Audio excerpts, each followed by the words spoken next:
പ്രിയദർശൻ ഒരു പക്ഷേ അദ്ദേഹം സംസാരിക്കുന്ന സമയത്ത് പറയാൻ മറന്നുപോയൊരു കാര്യം ഞാൻ പറയാം. എൻ്റെ ഇത്തരത്തിലുള്ള ഏറ്റവും നല്ല മൊമെൻറ്റുകളിലൊക്കെ എവിടെ നിന്നായാലും എത്തുന്ന എൻ്റെ ഒരു സുഹൃത്താണ് പ്രിയദർശൻ. ഒരു പക്ഷേ എനിക്ക് നാഷണൽ അവാർഡ് കിട്ടുന്ന സമയത്ത് ഞാൻ ആദ്യമായി സംസ്കൃത നാടകം കമാനി ഓഡിറ്റോറിയത്തിൽ അവതരിപ്പിക്കുന്ന സമയത്ത്, അല്ലെങ്കിൽ ഞാൻ എൻ്റെ ഒരു റെസ്റ്റോറൻറ്റിൻ്റെ ഇനാഗുറേഷൻ സമയത്ത്, എൻ്റെ ഒരു വെഡ്ഡിങ് ആനിവേഴ്സറി, അങ്ങനെയുള്ള ഏറ്റവും ഒരിക്കലും എത്തില്ല എന്ന് പറയുന്ന സമയത്ത് എത്തി എന്നെ അമ്പരിപ്പിക്കുന്ന എൻ്റെ പ്രിയ സുഹൃത്തിന് ഞാൻ വളരെയധികം നന്ദി പറയുന്നു. സത്യേട്ടൻ തീർച്ചയായിട്ടും എൻ്റെ ആദ്യത്തെ സിനിമകൾ, കുറുക്കൻ്റെ കല്യാണം മുതൽ അവസാനത്തെ സിനിമ വരെയുള്ള ഒരുപാട് എന്താ പറയണ്ടേ, സ്നേഹത്തിൻ്റെ മാത്രം ഭാഷയിൽ സംസാരിക്കുന്നത്. എന്നോട് പിണങ്ങി എന്ന് പറയുന്നതൊക്കെ വെറുതെയാണ്. കാര്യം ആ സമയത്ത് എന്നെ വെച്ച് പടങ്ങൾ ചെയ്യാൻ അദ്ദേഹത്തിന് സമയമില്ലായിരുന്നു. കാര്യം അങ്ങനെ ഒരു പിണക്കമൊന്നും ഞങ്ങൾ ഇതുവരെ കേട്ടിട്ടില്ല. എൻ്റെ ഏറ്റവും നല്ല സിനിമകൾ കണ്ടാൽ മൊബൈൽ ഇല്ലാത്ത സമയത്ത് അടുത്തുള്ള ഒരു ടെലിഫോൺ ബൂത്തിൽ പോയി മോഹൻലാൽ, ഞാൻ ആ സിനിമ കണ്ടു, അതിൽ നിങ്ങൾ ഏറ്റവും മനോഹരമായിരിക്കുന്നു എന്ന് പറയാൻ അത്രയും സമയമെടുത്ത് ഒരു കാറ് നിർത്തി പോയി. ഇപ്പോഴും ഞാൻ ഓർക്കുന്നു, ഇരുപറ എന്ന സിനിമ കണ്ടിട്ട് അദ്ദേഹം എവിടെ നിന്നോ എന്നെ വിളിച്ചു, ഏതൊരു ബൂത്തിൽ നിന്നാണ് വിളിച്ചത്. അപ്പോൾ അത്തരത്തിലൊക്കെയുള്ള എൻ്റെ ചെറിയ കാര്യങ്ങൾ പോലും വലുതായി കാണുകയും അതിനെ സ്വന്തം സഹോദരന് കൊടുക്കുന്ന ഒരു മാന്യതയോടുകൂടി എന്നിലേക്ക് പകരുകയും ചെയ്യുന്ന സത്യൻ അന്തിക്കാടിന് എൻ്റെ ഹൃദയത്തിൻ്റെ ഭാഷയിൽ നിന്ന് പറയുന്നു. പിന്നെ തീർച്ചയായിട്ടും രഞ്ജിത്ത്, ഒരു പക്ഷേ മലയാള സിനിമയെ ഭയങ്കരമായ ഒരു സിനിമയിലേക്ക് മാറ്റിവിട്ട ആളാണ് അദ്ദേഹം, നരസിംഹം എന്നുള്ള സിനിമയിലൂടെ. എന്നിട്ട് പുള്ളി എല്ലാം കഴിഞ്ഞിട്ട് പുള്ളി ഏറ്റവും നല്ല സിനിമകളിലേക്ക് മാറുകയും ബാക്കി കുറേ ആൾക്കാർ അതിൻ്റെ പുറകെയും പോവുകയും ചെയ്യുന്നു. അപ്പോൾ അത് ഞാൻ വളരെ തമാശയായിട്ട് പറയുന്ന കാര്യം, അതും ഒരു വെളിപാടാണ്. ഇത്തരം സിനിമകൾ ചെയ്ത് നിങ്ങൾ മനുഷ്യൻ്റെ മനസ്സിൽ ഒരു സ്ഥാനം പിടിക്കൂ, എന്നിട്ട് നിങ്ങൾ നല്ല സിനിമകൾ ചെയ്തവരെ മനസ്സിലാക്കൂ എന്ന് പറയുന്ന ഒരു പ്രസ്ഥാനം തുടങ്ങി വച്ചിരിക്കുന്ന ഒരാളാണ്.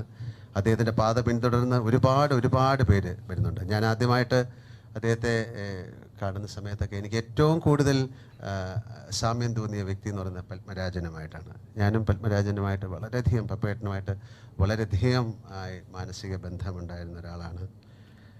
ഇപ്പോഴും ഒരു പക്ഷേ അദ്ദേഹത്തെ ഞാൻ പലപ്പോഴും സ്വപ്നം പോലും കാണാറുണ്ട്. ഈ അവസരത്തിൽ പറയേണ്ടതല്ലെങ്കിൽ ഞാൻ ഒരിക്കൽ വളരെ കാര്യമായിട്ട് വെച്ചു, പപ്പേട്ടന് ഒരു കഥ എഴുതിയിട്ട് എൻ്റെ പേര് വെച്ച് പബ്ലിഷ് ചെയ്യാൻ പറ്റും. എടാ, ശരിക്കും നിനക്ക് ആഗ്രഹമുണ്ടോ? ഞാൻ പറഞ്ഞു, പക്ഷെ അത് വായിച്ചാൽ മനസ്സിലാവില്ലേ ഞാനല്ല എഴുതിയതെന്ന്. അപ്പോൾ എന്നാൽ പിന്നെ അത് വേണ്ടെന്ന് പറഞ്ഞു.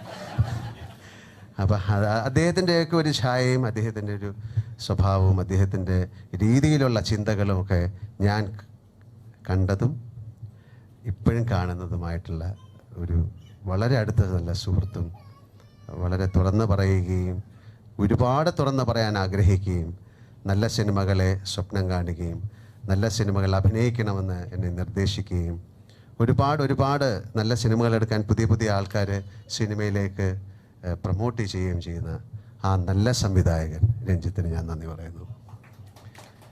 ബാലചന്ദ്രൻ ചുള്ളിക്കാട് നേരത്തെ അദ്ദേഹം പ്രസംഗിച്ചപ്പോൾ പറഞ്ഞ കാര്യങ്ങൾ പലതും എനിക്ക് മനസ്സിലായില്ല. കാരണം ഇതെന്നെക്കുറിച്ചാണോ പറഞ്ഞത്? പക്ഷേ ഇതിലെ ഒരു പക്ഷേ ഞാൻ കാണാത്ത അർത്ഥങ്ങൾ അങ്ങനെയാണല്ലോ. ഞാനിപ്പോൾ ഒരു സിനിമയിൽ അഭിനയിച്ചു കഴിഞ്ഞാൽ വളരെ മനോഹരമായിരിക്കും, ലാല അതിങ്ങനെ കൈവച്ച് ഞാൻ പോലും അറിയാത്ത കാര്യമാണ്.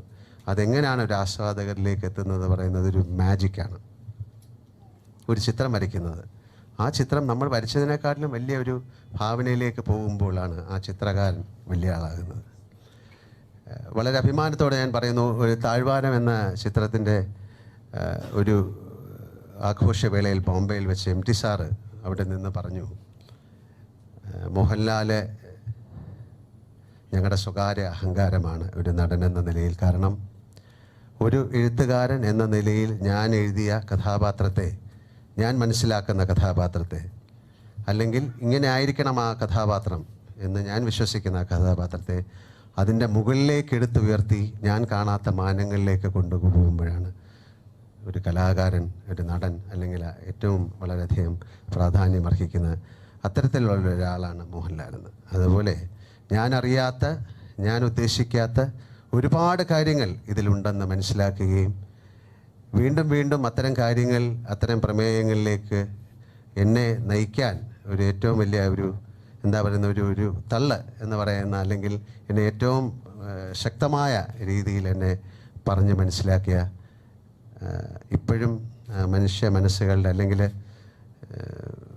അന്ന് യുവാക്കളുടെ ഇടയിൽ, ഇപ്പോൾ ആ യുവാക്കളൊക്കെ വൃദ്ധരായാലും അല്ലെങ്കിൽ വേറെ യുവാക്കളുടെ ഇടയിലും ഒക്കെ ഇപ്പോഴും ഒരു സിംഹഗർജനമായിരിക്കുന്ന എൻ്റെ ബാലചന്ദ്രൻ ചുള്ളിക്കാരനോട് ഞാൻ നന്ദി പറയുന്നു. ഇവിടെ വന്നിരിക്കുന്ന ഓരോരുത്തരോടും എൻ്റെ ഹൃദയത്തിൻ്റെ കയ്യൊപ്പ് ചേർത്ത് നന്ദി പറയുന്നു.